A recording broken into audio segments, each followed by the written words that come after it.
தேர்தல் தேதி அறிவித்த நாள் முதலே தமிழகத்தில் தேர்தல் நடத்தை விதிமுறைகள் அமலுக்கு வந்துள்ளது. குறிப்பாக காஞ்சிபுரம் மாவட்டம் ஸ்ரீபெரும்புதூர் சட்டமன்ற தொகுதியில் 7 பறக்கும் படை அதிகாரிகள் கொண்ட குழு அமைக்கப்பட்டு தீவிர வாகன சோதனை நடத்தப்பட்டு வருகிறது. அந்த வகையில் குன்றத்தூர், வண்டலூர், மீஞ்சூர் வெளிவட்ட சாலை மேம்பாலம் அருகே தேர்தல் பறக்கும் படை அதிகாரிகள் வாகன சோதனையில் ஈடுபட்டிருந்தனர்.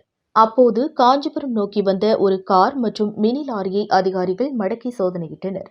அப்போது காரில் வந்தவர்கள் லாரியில் தங்க கட்டிகள் உள்ளதாகவும் இதனை ஸ்ரீபெரும்புதூர் அருகே உள்ள குடோனுக்கு கொண்டு செல்வதாக தெரிவித்துள்ளனர். பின்னர் அதிகாரிகள் ஆவணங்களை ஆய்வு செய்தபோது போதுமான ஆவணங்கள் இல்லாததால் லாரியை பறிமுதல் செய்து ஸ்ரீபெரும்புதூர் வருவாய் கோட்டாட்சியர் அலுவலகத்திற்கு கொண்டு வந்தனர்.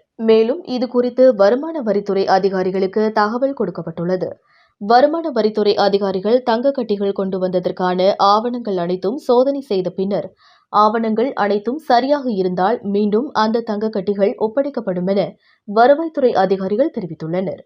காஞ்சிபுரத்திலிருந்து ரிப்போர்ட்டர் தினேஷ்.